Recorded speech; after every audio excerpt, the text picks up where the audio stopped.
Smoke drifts above the River Spree as morning breaks over a city of cranes and domes still rising from sand. This is Berlin in the 1700s, a capital invented in real time, forged by kings who believed architecture could command respect and reason could rule as firmly as armies. Within a century, a trading town surrounded by forests had transformed into the disciplined heart of the Prussian state. Here, Frederick the Great would make Berlin both garrison and salon, battlefield of the mind and laboratory of order. In 1701, Prince-Elector Frederick of Brandenburg crowned himself king in Prussia, and Berlin became his stage. He wanted splendor equal to Paris and Vienna, but on Protestant terms. No dancing saints, no gilded miracles, only symmetry and discipline. Architects planned wide boulevards through what had been marshland. The Unter den Linden Avenue became his answer to Versailles, not decadent but efficient. Soldiers marched there as courtiers in uniforms, ritual as precision. At night, oil lamps lit the palace of Charlottenburg, named for his wife Sophie Charlotte, whose music and letters gave Berlin its first taste of intellectual grace. Her death in 1705 turned the palace into a memorial to reason tempered by love. The king continued to build opera houses, arsenals, bridges, every stone a manifesto that order could be beautiful.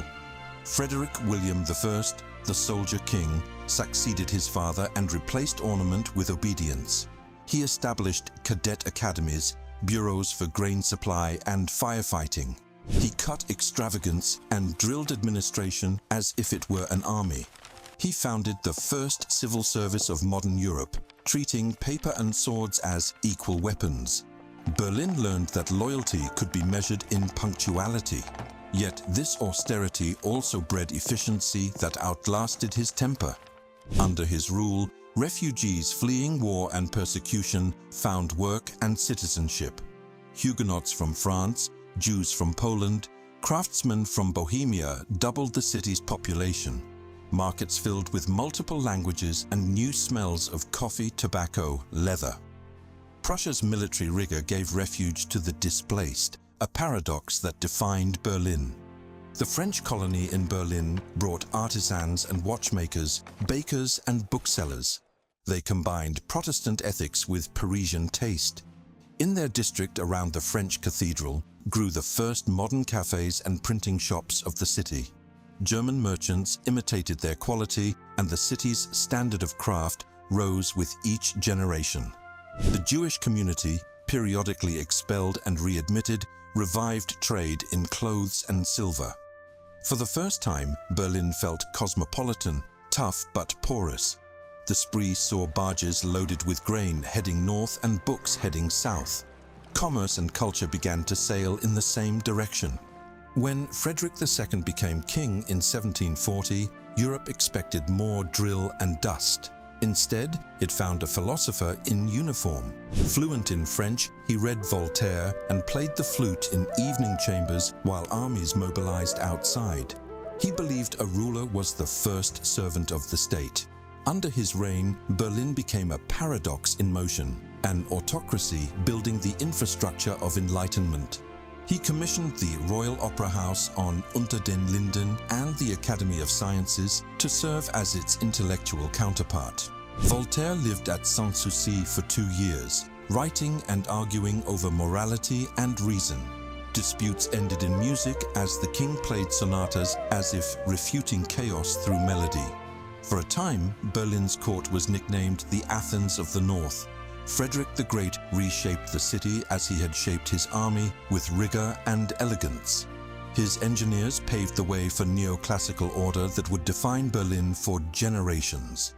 The Forum Fridericianum linked the Opera House, St. Hedwig's Cathedral and the State Library into one ensemble, reason built from stone. No building stood higher than the others. Hierarchy was replaced by harmony, a city as philosophy. Construction workers sang French songs, learned from Huguenot neighbors, while laying bricks quarried from Brandenburg clay. The result was architecture that seemed to breathe discipline and exhale beauty. Evenings in Berlin sounded less like military marches and more like Italian arias. At Sanssouci, Frederick gathered musicians from Dresden, Leipzig, and Naples. He composed flute concertos himself and challenged Johann Sebastian Bach to improvise on royal themes. The result would be the musical offering. Music became the king's other army, drilling emotion into discipline. By 1760, Berlin supported public concerts and operas that welcomed citizens as audience, not subjects. Art softened authority, and the city learned to march in three-quarter time. The Enlightenment did not arrive in pamphlets alone, but walked the streets. Coffeehouses expanded from Friderician promenades to working-class alleys.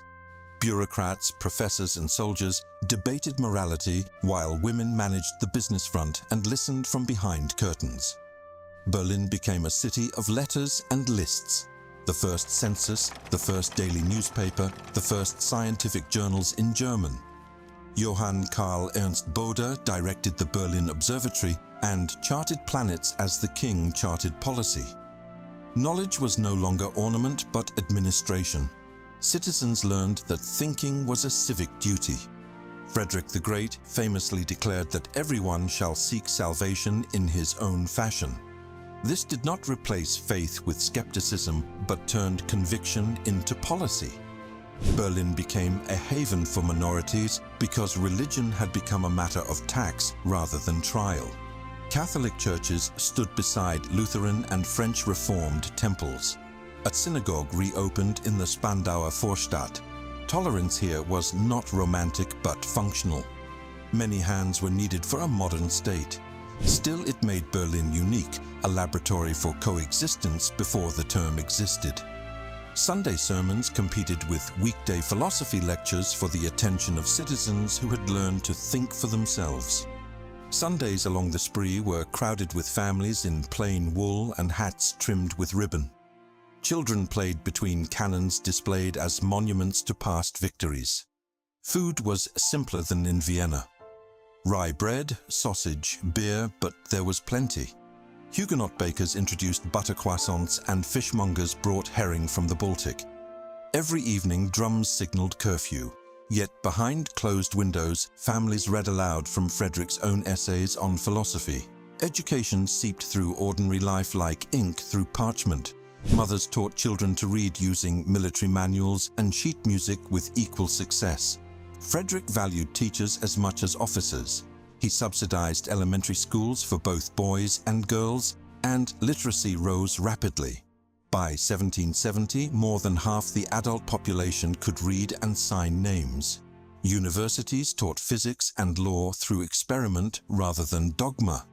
Berlin became the testing ground for the idea that virtue could be taught, and citizens trained like musicians in a symphony of order. Students from across German territories came to study administration, engineering, and what was beginning to be called political economy. But rational idealism was not prosperity for everyone. Behind palaces, weavers and bricklayers lived in crowded quarters where discipline felt like burden.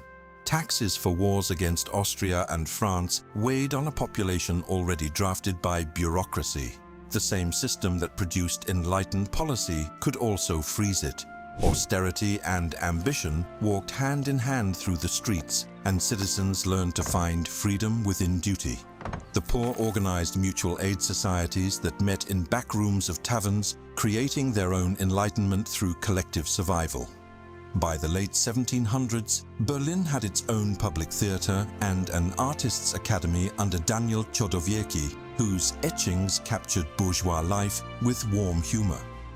Paintings moved from church walls to civic halls, and art became instruction for the nation. At markets, one could buy prints of Frederick on horseback and philosophers in the same frame. The city learned to celebrate thinking as heroic. Public galleries opened where citizens could study classical statues and contemporary portraits side by side. The wives of civil servants and merchants ran reading circles and charities. They managed finances, translated novels, and taught children before formal schools spread. In their apartments, probity and curiosity met over tea and French books.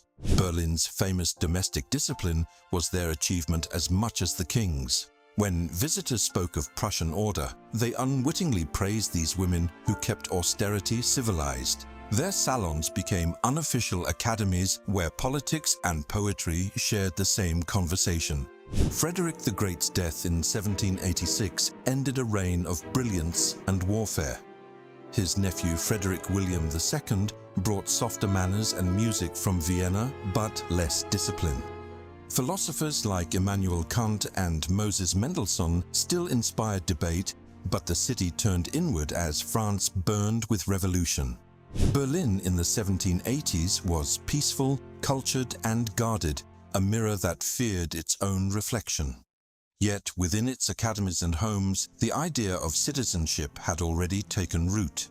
The next generation would inherit both order and the tools to question it. As the century closed, Prussia's administration was admired across Europe, but the seeds of humanism were germinating beneath its ranks. Young officers studied poetry, mechanics invented optical devices, teachers preached civic responsibility.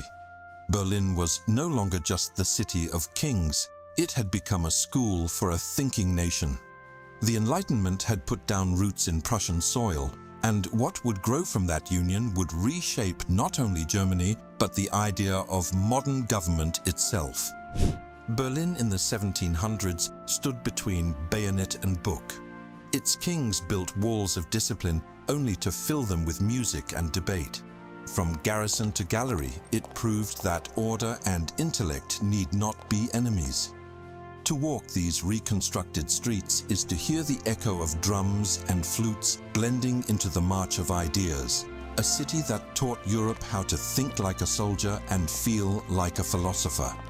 This was enlightened absolutism made visible, reason wearing a uniform, and the birthplace of modern administration.